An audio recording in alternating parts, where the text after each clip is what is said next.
সবাইকে নমস্কার। তো আজ আমি যেখানে যাচ্ছি আমাদের স্কুলের সরস্বতী পুজোর বাজার করতে। তো সেখানে যাব। তো প্রথমে আমরা স্কুলের ভিতরে যাব সেখান থেকে। তো আমরা যাচ্ছি। তো আমার সাথে আরেকজন যাবে যার জাস্ট কিছুদিন আগেই বিয়ে হয়েছে। তো উনি এখানের না, শিলচরের। কিন্তু স্টিল জয়েনিং হওয়ার পরে ফার্স্ট টাইম ওনার সরস্বতী পূজা। তো উনি আর মানে আমার যে কলিগ অ্যান্ড আমি একসাথে আমরা বাজার করতে ওনার জন্য ওয়েট করছি। তো করতে করতে ভাবলাম যে আপনাদেরকে স্কুলটাও পুরো দেখিয়ে দিই, কীভাবে আমার স্টুডেন্টসরা পুরো কাল থেকে বিকেল থেকে দুদিন আগের থেকে শুরু হয়েছে ওদের, কীভাবে ওদের স্কুলে সরস্বতী পূজাকে স্মরণীয় করে তুলবে। তার জন্য বিভিন্ন ধরনের আলপনা, তারপরে খুব সুন্দর পেন্টিং করছে ওরা, আর বিভিন্ন ধরনের থিমস রেডি করেছে। সেই থিমসটা নিশ্চয়ই কালকে আপনাকে আমি ব্লগে দেখাবো, এখন দেখালে সারপ্রাইজ নষ্ট হয়ে যাবে। স্টিল আপনাকে কিছু কিছু আমি দেখাবো যেখানে ওরা রেডি করছে সব কিছু, দেখতে পাচ্ছেন।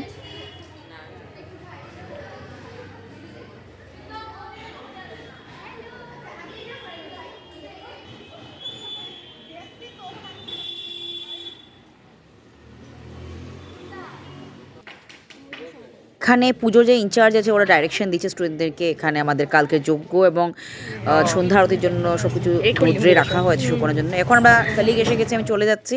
প্রথমে শাড়ির দোকানে গেলাম, সেখানে দেখতে পাচ্ছেন আমি মা সরস্বতী মার জন্য আমরা দুজন মিলে শাড়ি চয়েস করছি। কোন শাড়িটি হলো তা তো নেক্সট ব্লগে দেখবেন নিশ্চয়ই, বাট এখন আমরা এতটুকু বলবো যে হলুদ অ্যান্ড লাল পাড়ের মধ্যে আমরা সিলেকশন করলাম। তারপর চাদর নিলাম মায়ের জন্য, একটি সরস্বতী মায়ের জন্য চাদরটা দেখতে পাচ্ছেন আপনারা। দেন এখান থেকে আমরা কেনাকাটা করার পর আমরা চলে গেলাম যেখানে মধ্যে ঠাকুরের সব পুজোর জিনিস কেনাকাটা করতে পারবো। তো আমার কলিগ সব কিছু জিনিসকে গুছিয়ে রাখছেন, আমি এদিকে একটু ব্লগে ব্যস্ত, আপনারা দেখতে পাচ্ছেন। তো এখান থেকে আমরা সোজা কেনাকাটা করে আমরা আস্তে আস্তে চিন্তা করছি যে আর কিছু নেওয়ার বাকি আছে নাকি। তো তারপর আমরা চিন্তা করলাম যে স্পটিকের মালাটা নিইনি। তো আরেকজনের দোকানে গেলাম, সেখানে একজন আন্টি খুব ভালো ছিলেন, কিনলাম। কেনার পরে এগেইন স্কুলে ব্যাক করেছি আমরা। স্কুলে ব্যাক করার পর স্টুডেন্টরা অলমোস্ট রেডি। তো আমি একটু ঘুরে ঘুরে আপনাদেরকে আবার এগেইন দেখাচ্ছি।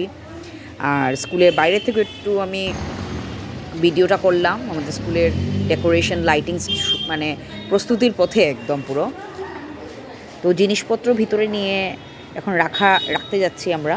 তো রেখে সব কিছু কাগজপত্র জায়গায় রেখে দেন আমরা এখন বিকেলবেলা মূর্তি আনতে যাব। তো তার আগে আমরা দেখতে পাচ্ছেন এখানে সব কিছু রেডি হচ্ছে, স্টুডেন্টরাও রেডি হচ্ছে সব কিছু। এইদিকে আমাদের যারা দাদারা আছে প্যান্ডেল বানাচ্ছেন, ওরাও কাজ করছেন খুব মনোযোগ দিয়ে। দেন আমাদের সন্ধ্যার টাইম হয়ে গেল, আমরা মূর্তি আনতে সবাই রওনা দিয়ে দিয়েছি। এখন দেখতেই পাচ্ছেন আমরা সবাই আমাদের টিচার্সদের মধ্যে যারা ফিমেল টিচার ছিলাম ওদের রেড অ্যান্ড ইয়েলো আমাদের যে কোনো একটা পরবো, আর ছেলেদের টিচার্স মানে মেল টিচার্সদের মধ্যে ছিল ইয়েলো কালারের পাঞ্জাবি। তো আমরা খুব মজা করে ঢাক বাজনার মাধ্যমে আমরা সঙ্গে সঙ্গে যাচ্ছি আমরা সরস্বতী মার মূর্তি আনতে। তো দেখতে পাচ্ছেন আমরা সবাই এখানে স্টুডেন্টসরাও আছে যারা টিউশন থেকে এসেও জয়েন করেছে। কি সুন্দর একটি মূর্তি দেখতে পারলাম রাস্তায়, মানে দাঁড়িয়ে একটু ক্যাপচার করলাম। দেন আমরা এসে গেলাম আমাদের সরস্বতী মার মূর্তি, যেখান থেকে আমরা বানিয়েছিলাম প্রতিমা শিল্পালয়, আমাদের শ্রীভূমির খুবই পুরনো, খুবই বিখ্যাত।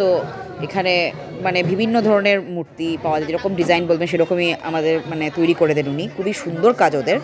তো এখান থেকে মূর্তি নেওয়ার পর আমরা সবাই স্টুডেন্টস অ্যান্ড টিচার্স সবাই মিলে একসাথে আমরা সরস্বতী মার মূর্তি এখন ট্রাকে উঠাতে যাচ্ছি। এখানে দেখতে পাচ্ছেন আমরা। তো তারপর এখানে আমার স্টুডেন্টসরা দেখতে পাচ্ছেন যে আমাদের থিম ছিল যে আমাদের মাকে আমরা প্রদীপ হাতে নিয়ে স্টুডেন্টরা বরণ করে নিয়ে যাবে। তো এখানে দেখতে পাচ্ছেন, আর এখানে আমাদের টিচার্সরা পুরো দাঁড়িয়ে আছে। তো ওরাও ওয়েট করছে, আমরা একসাথে চলে যাব এখন সবাই। তো আমরা এখানে রওনা দেবো এখন।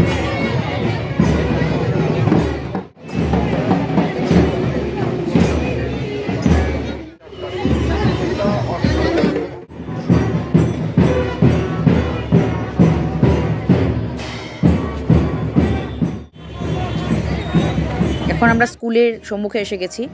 এখন মা সরস্বতী মার মূর্তিকে আমরা স্কুলের ভিতরে নিয়ে যাব। তো একটি অসুবিধা হয় মূর্তি ঢুকানোর সময়, তখন খুবই মানে সাবধানে আমাদের করতে লাগে, কারণ হলো অনেক ইলেকট্রিকের তার থাকে, তারপর স্কুলের যে এরিয়াগুলো লাইটিংস থাকে সেগুলো যদি মূর্তির মধ্যে লাগে তাহলে অনেক ধরনের মানে ক্র্যাক ধরতে পারে বা কোনো কিছু হতে পারে, তাই খুব সাবধানে আমাদের কাজ করতে হয়। তো আমাদেরও সেরকমই অসুবিধার সম্মুখীন হতে হয়েছে সেই সময়, কারণ আমাদের সরস্বতী মার মূর্তি অনেক বড়, আর এদিকে হলো ঢুকার এই যে দেখতে পাচ্ছেন সেখানের মধ্যে কিভাবে যাবে কেউ চিন্তা করতে পারছে না। তো অনেক চেষ্টা, অনেক কিছু চিন্তা ভাবনা পড়ার পর সলিউশন কি হবে কি না সবাই আলোচনা করছে যাতে সুন্দর মতো আমরা নিয়ে যেতে পারি। দেন ফাইনালি আমরা সবাই চিন্তা করে মাকে হাতে করে নিয়েই মাকে মানে পুরো সাবধানে আমরা নিয়ে যাচ্ছি। তো দেখতে পাচ্ছেন আমরা যতটুকু পারি সাবধানতা অবলম্বন করে আমরা আমাদের সরস্বতী মায়ের মূর্তিকে সুন্দর করে রাখার চেষ্টা করছি, আমরা নিয়ে যাচ্ছি।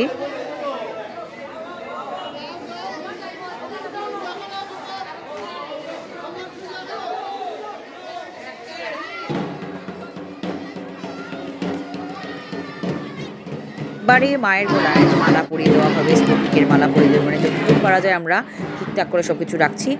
এখন স্টুডেন্টরা সবাই মিলে ধামাইল ডান্স করছে, কারণ আমাদের জন্য তো সবচেয়ে বড় উৎসব ছাত্র জীবনের জন্য এটা একটা, কারণ আমাদের কালকে পুজো, তো আমরা যে মাকে নিয়ে আসলাম তো সেলিব্রেশন চলছে একটা আমাদের, দেখতে পাচ্ছেন এখানের মধ্যে।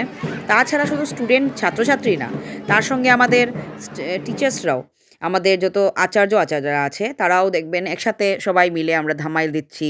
সবাই সেই সময়টিকে আনন্দর মুহূর্তকে আমরা একদম পুরো নিজের মতো করে মানে এনজয় করছি, দেখতে পারছেন আপনারা। তো সেইভাবে পুরো ব্লগটি আমি আজকে দেখালাম, যেটা আমাদের আগের দিনের ছিল। কাল আমাদের নতুন ব্লগ থাকবে মার পূজা আরাধনার থেকে শুরু করে পুরো দিন কীরকম গেল, আমার সাথে থাকবেন। Thank you for watching my blog.